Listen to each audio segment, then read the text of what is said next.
All right, beautiful bosses. So, welcome to tonight. This is our part two of the Start Building Your Real Estate Portfolio series. So, tonight we're going to talk about, well, just to recap, last week we talked about before you what to do before you get started, three methods to build your portfolio, and how to get started today. Okay, so tonight we're going to talk about real life Monopoly, really turning Monopoly into a real life game. And this is true, you can do it. And some examples on how you can be able to do that. Okay, so I will be sharing my screen with you. If you have any comments, drop them wherever. If you're watching on YouTube, Facebook, or even Instagram, drop your comments so that I can be able to see them. And then that way you can be able to make sure that you get your real estate questions answered. All right. So, as I said, we're going to talk about how to really build your real estate portfolio, kind of almost like the game of Monopoly. So, one of the ways that we talked about last week is whether you are already currently a homeowner, if you're renting, or if you want to go straight into investing. So, we covered three ways that you can be able to really start in real estate. But tonight, we're going to dive a little bit deeper in that. Because if you're like me, you need to see it, right? If you're like me, I'm that way. I gotta see it visually. Yes, I get it. I'm gonna hear it. I'm gonna hear it a couple of times, but let me see this thing visually so that I can be able to make sure that I'm really comprehending what it is that you're saying. So tonight, that's for if that's you, then this is for you tonight. All right. So let me go ahead here and share my screen. Now, let me just say this. Don't be picking at me when you see my little renditions and drawings and stuff, right? So just love on me. Just love on me. All right. And so what we're also going to talk about is kind of like residential and commercial, but mainly we're going to be talking about residential properties. Okay. Let me All right, let's see here if we can get this screen shared. I hope you beautiful bosses are doing wonderful tonight. If you are watching me for the first time, my name is Tashawna Nicole. I am the owner of Hunts and Profit. I'm also a licensed loan officer, which means I can fund your real estate finds and deals. Okay. So come in, tell me where you're from. Let me know if you're looking to just purchase a home, if you're looking to invest. Are you a veteran? Are you a first time home buyer? Tell me a little bit about yourself while I get ready to share my screen here. All right, let's see.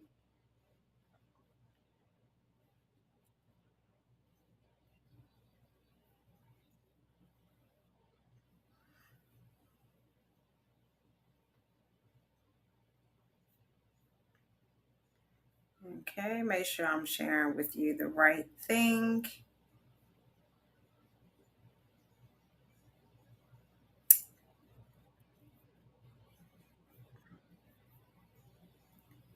Okay. Make sure this is up. Then it will share it with you. Oh,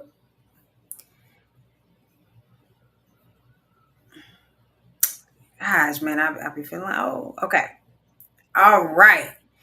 Let me know. Can you see my screen? Can you see my screen? All right. I hope this is the bigger portion of here. Let's see. Okay. Okay. And let me make sure it is also seen on here for my recording. All right, so let's talk about real life Monopoly. All right, so my first question, have you ever played Monopoly? Now, if you never played Monopoly, you got to go buy the game. It ain't much, under $20, and play Monopoly. What I love about the game of Monopoly is that it shows you that essentially it takes four houses and then a hotel, right? So let's say you were to use that particular strategy. You already know, okay, I'm going to need one thing. One of the main things that we've been talking about for the past few weeks is cash flow, right? I'm going to need some money, some capital, or someone else's capital to be able to acquire a property, whether that's residential or commercial. Same thing with Monopoly. You might have to pass go a couple of times, get you some experiences. That's like kind of like drive for dollars type of thing. But I need to, find which property am I already staking out, right? And so just like Monopoly, in real life, the more desirable the area, the more it's going to cost to get in that area. Same thing. And what I love about it is when you start applying principles and if you're really good at playing Monopoly, now we're going to take it a step further so you can understand the concept behind real estate and how Monopoly can really allow for you to expand your mind and start looking for deals. So, for instance, the first thing that you do in Monopoly is you buy the land, right?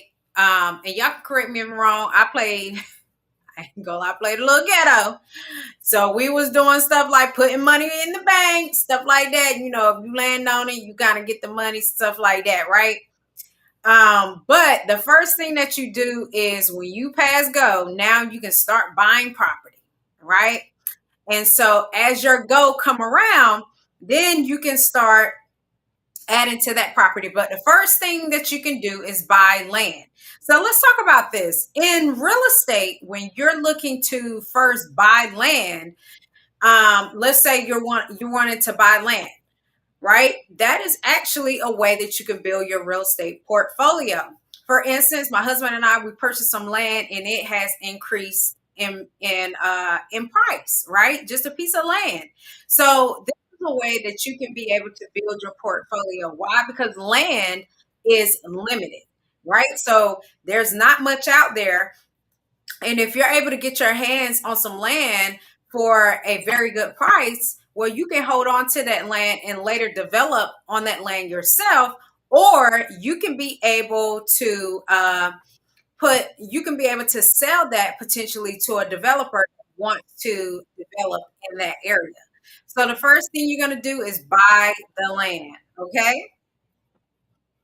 Next, when you go around, right? When you go around Monopoly, you ready. I'm like, hey, before I even roll this dice, let me go ahead and buy a property, right?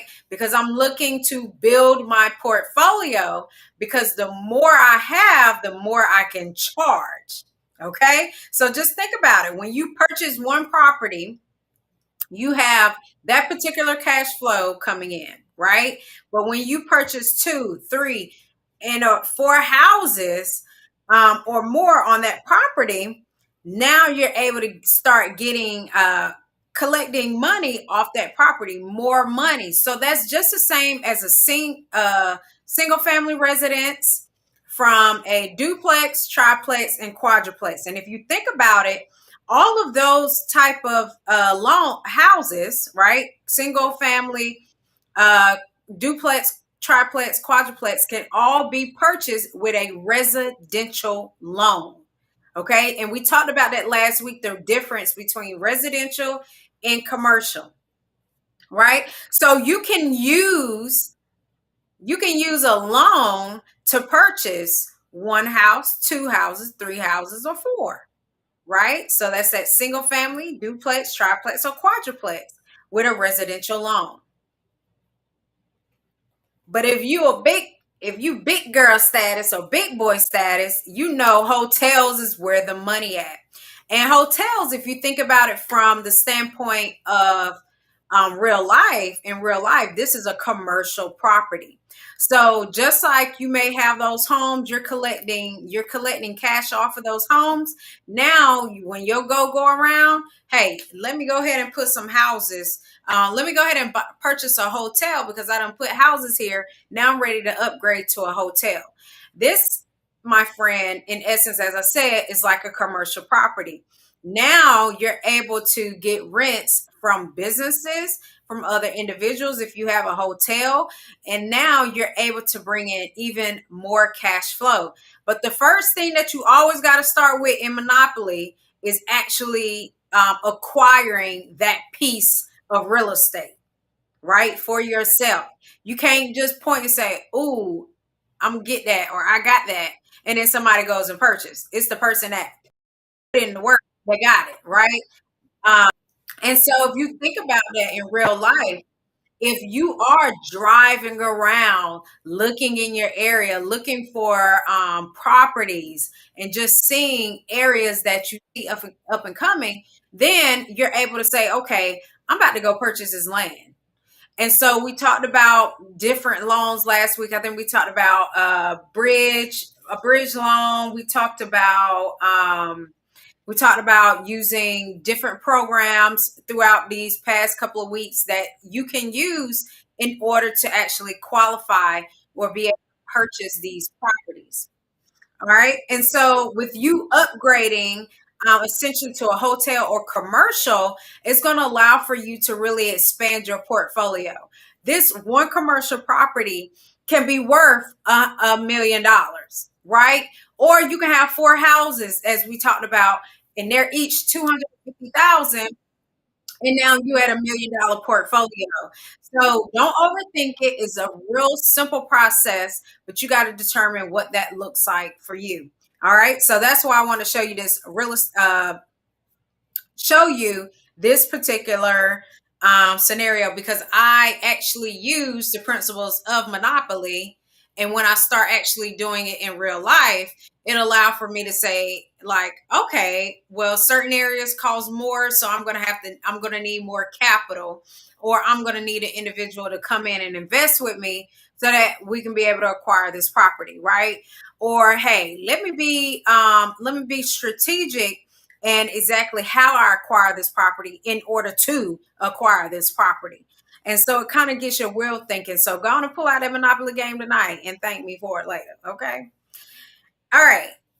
So once you have that land and somebody lands on your property, guess what?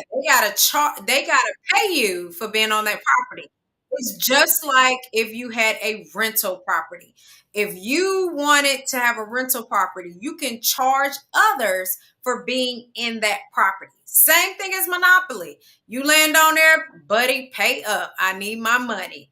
All right. So when all the players land on that, you stacking and you understand, like, oh my God, I have now been able to build a cash flow because I know the more properties in areas I acquire, the more money I'm able to collect every time, regardless if I pass go or not. And see, here's the thing about the go on Monopoly. You keep going no matter what, right? And as you keep going around, you're able to acquire more and more. And the more you acquire, the more cash flow you have. The more cash flow you have, the more you're able to purchase things. The more you're able to go and say, hey, I want that property. I'm willing to pay you 2, 3 times the amount and it not affect your pocket. Why? Because number one, you know you're about to make 2, 3, 4 times the amount you just paid for it off that property. But also, you're going to see the benefit of if you potentially have to do this last thing, you're able to do that. And so, what that is putting a mortgage on your property. If you need some money, you know that you're able to mortgage it, right? But in Monopoly, it's frowned upon if you mortgage it. Because if you mortgage the property, you got to flip it over, and y'all correct me if I'm wrong, okay? Correct me if I'm wrong. Like I said, we play ghetto Monopoly. you can't collect rent off that property. This is different in real life.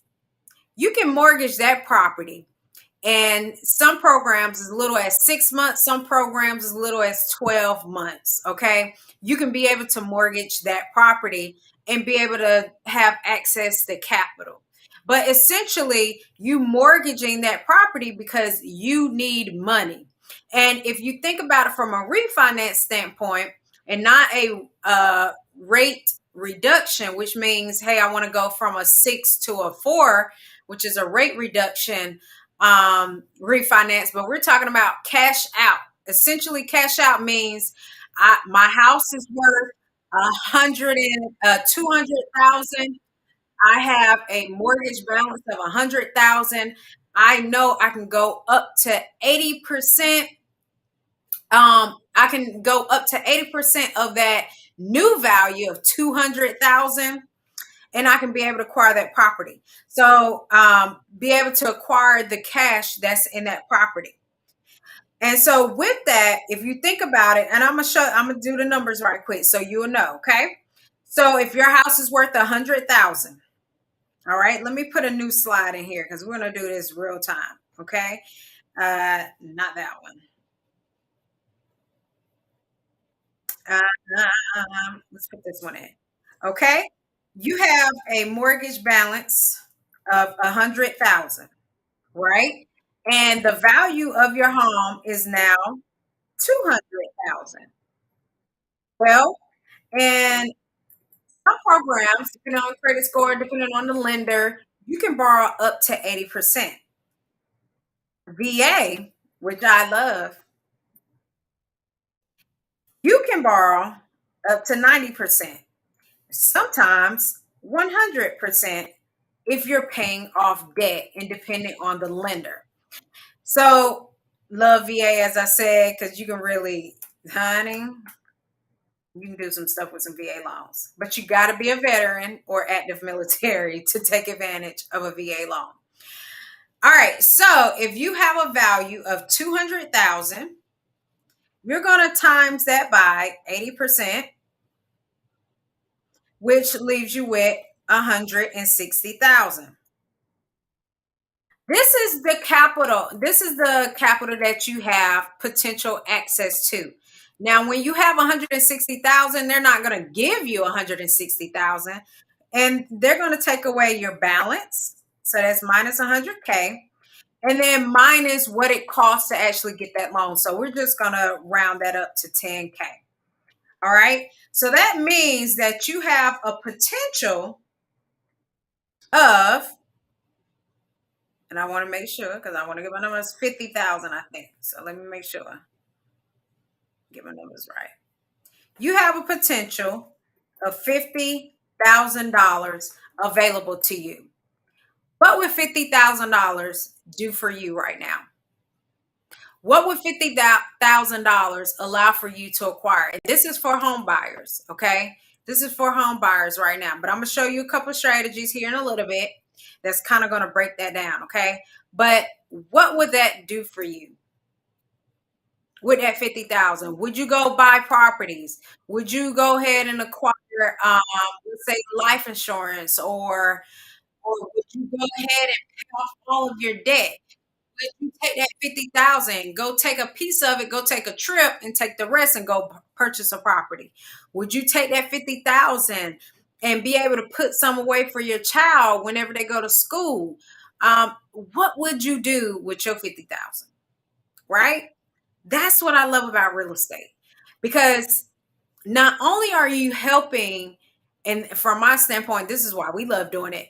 We are giving families a place to live and call a home, and you're able to, as a business owner and as a landlord, be able to see the benefits also on the back end. This, my friend, is why people go and invest in real estate. This is why. Okay. Now, now with this 50,000, you can kind of do whatever you want, right? You can take this 50,000 and you can renovate your home so it can be worth even more. and then you could be able to refinance in a little as 6 more months, right? If the property has appreciated during that time and there's enough equity in the home. But this essentially is why people, this right here is I ain't gonna say the secret sauce, but this is the secret sauce of being able to continue to build onto your portfolio. Okay.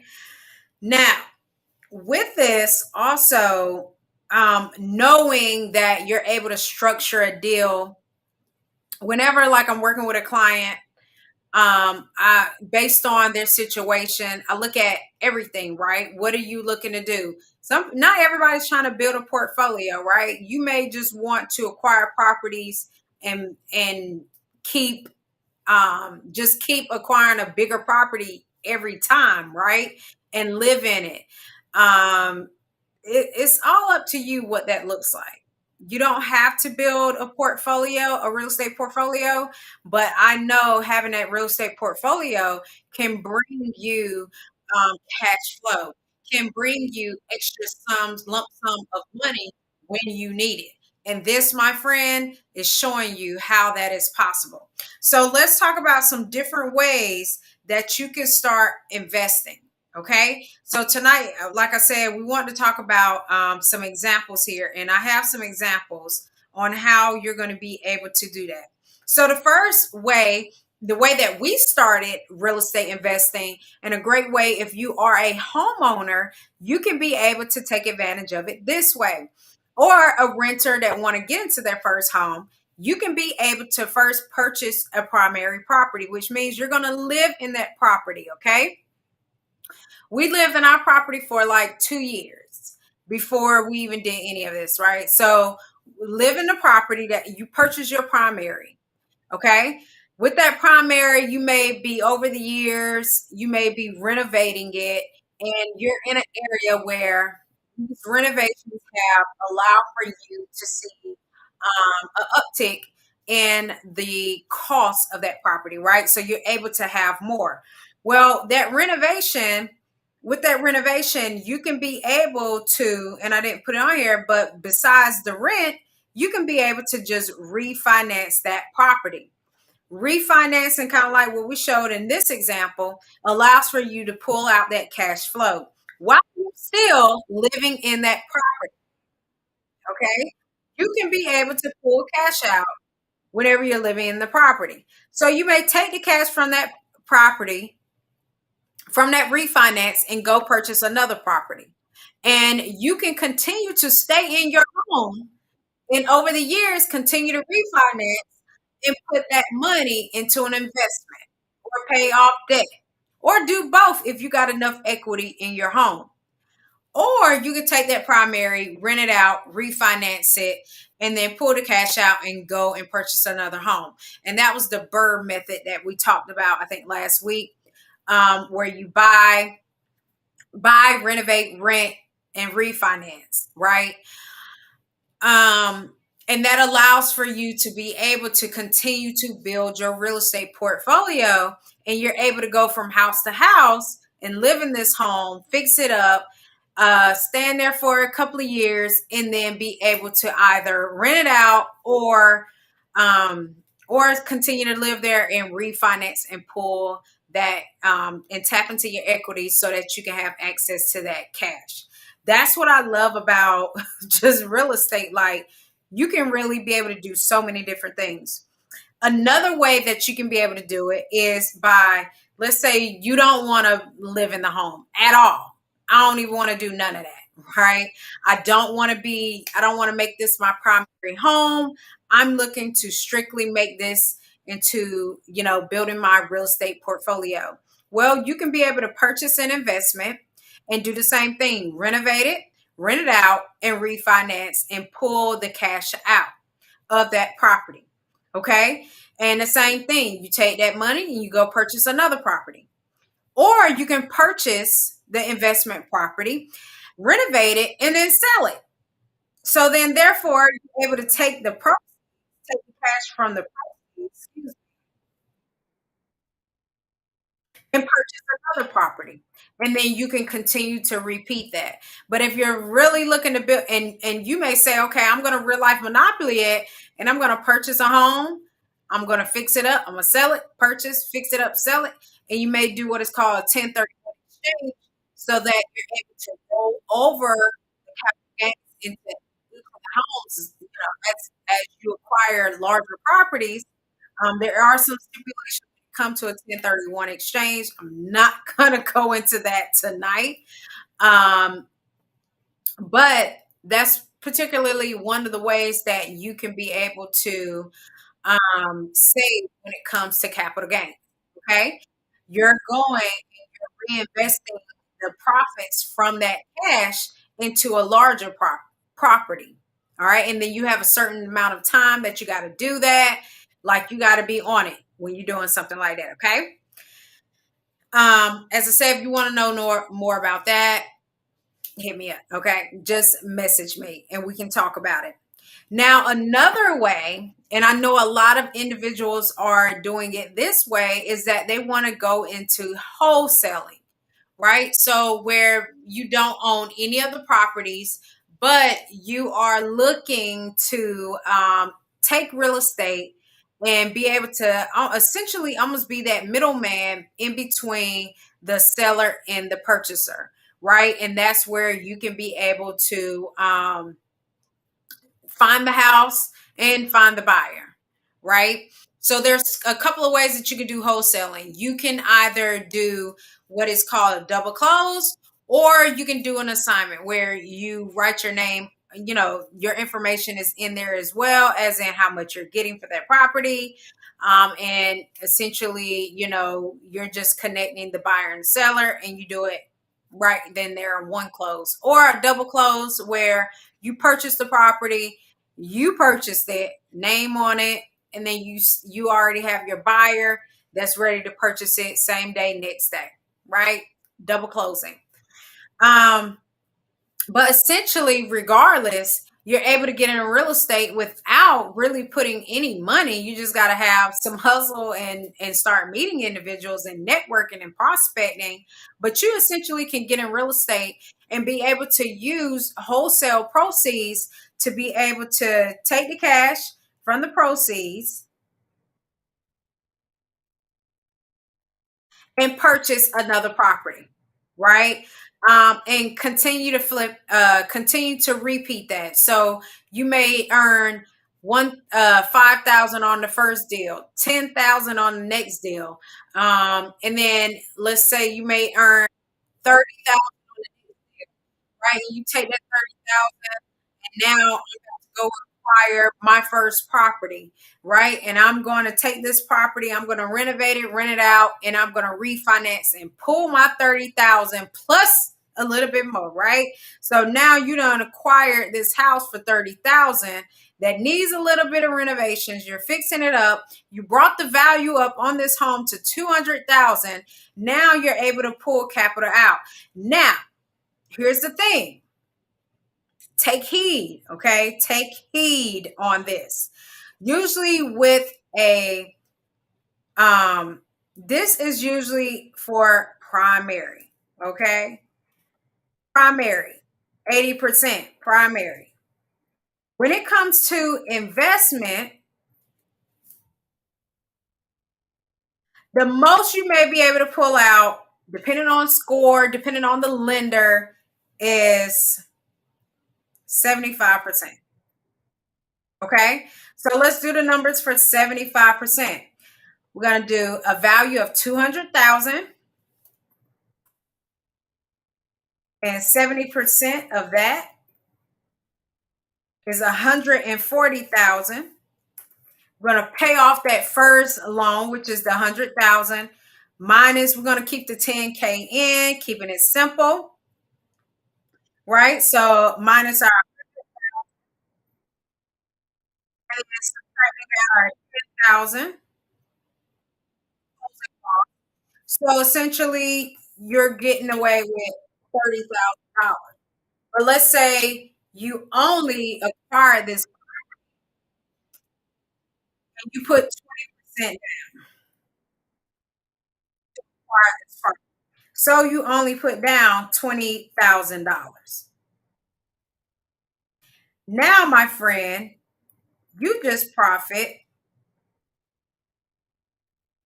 $10,000, right? So you took 20,000, acquired this property, did some renovations to it, bounced at 100, right? Did some renovations to it, then you were able to have that value, 200,000, right?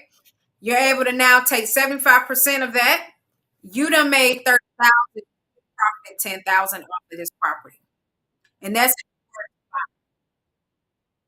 if you were to sell it, who says that it isn't in a desirable area and you could sell it for more? So this right here is why real estate can really allow for you to structure yourself in a different way. It can allow for you to build on something that you may not have had access to before. Real estate can allow for you to pay off debt. It can allow for you to be able to move anywhere around the nation and know that, okay, if I'm in a good area that appreciates, I can be able to, potentially sell this home for more or be able to tap into my equity to be able to have access to more cash and build my portfolio.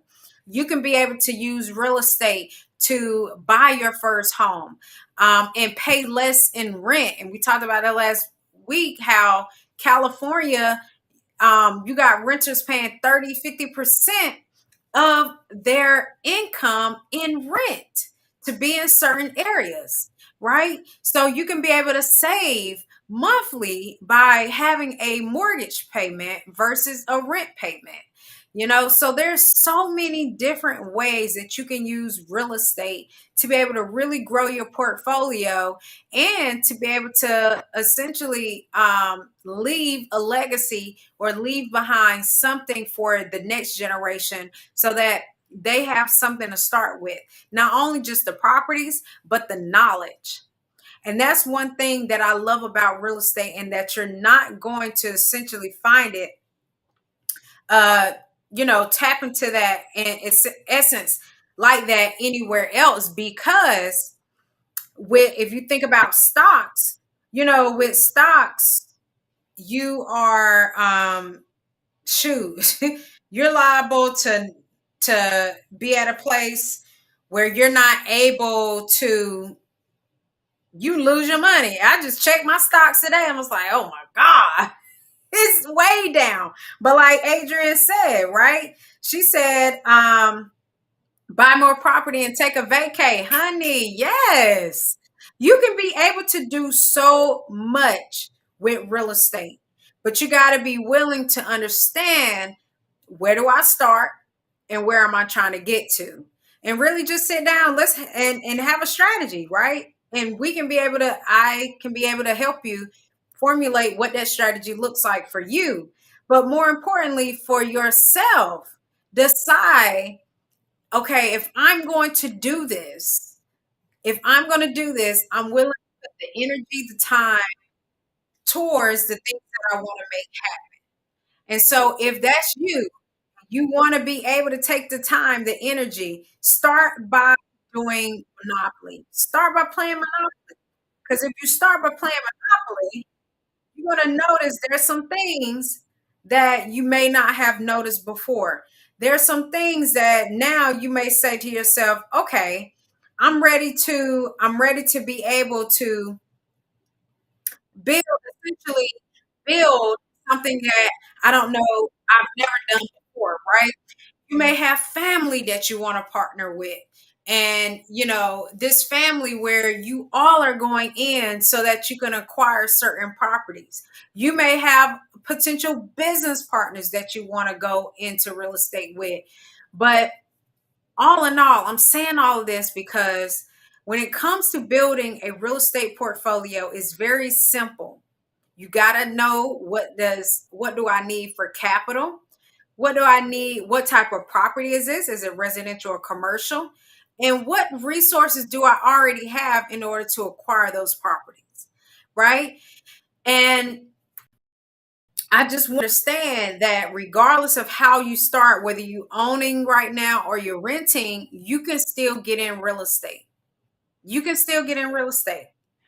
And so if you want to be able to connect with me, and let's go ahead, we can be able to strategically position you in a way that allows for you to acquire real estate that you're looking to acquire.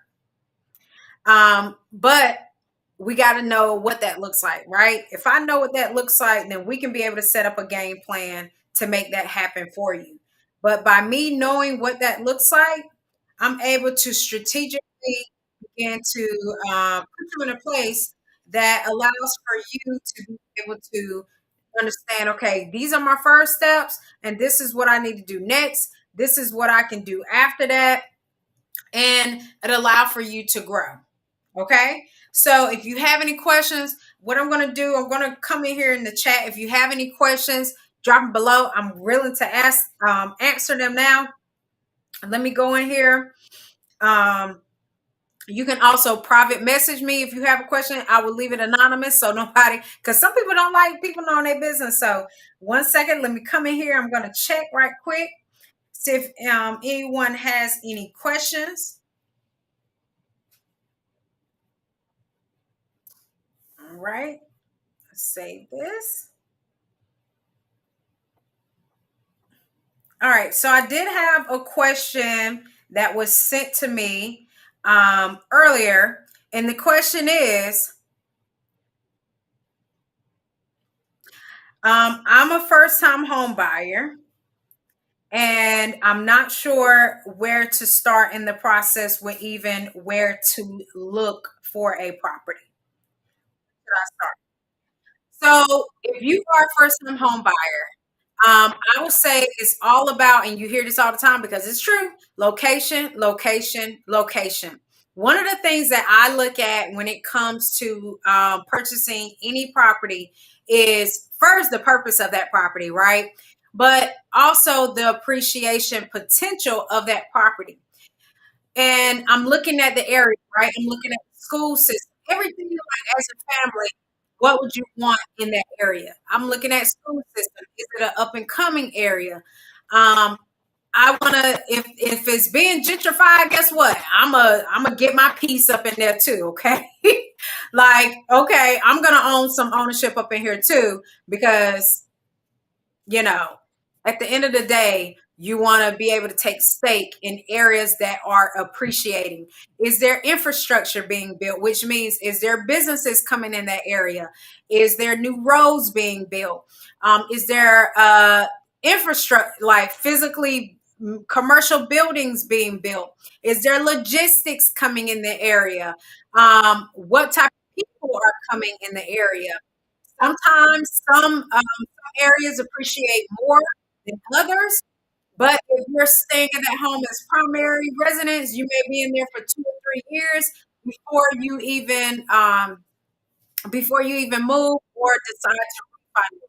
So always look at the location of where you would like to be, but also is this going to allow for me to potentially be able to do a refinance? And it's just being strategic, thinking long term. Is it going to allow for me to potentially refinance? Or if I do decide to sell, will it be in a desirable area that I can sell it for more and be able to come out with a profit? Right. So that was one of the questions I did have. If you have any other questions, please inbox me, or you could be able to leave it here. If you're watching this as a replay, hashtag replay. I will also come in and answer any comments that's after that as well. All right, beautiful boss. Next week is the last part of this start building your real estate portfolio. And we're going to talk about, we're going to take a shift more to the commercial side of things, where we're going to talk about hard money, fix and flip.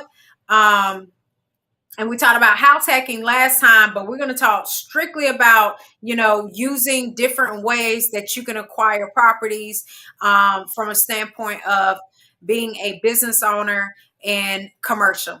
All right, beautiful boss. Make sure that you go ahead, rewatch this if you need to. Ask me any questions. And make sure you slay every day with style. And I'll see you next week. Bye.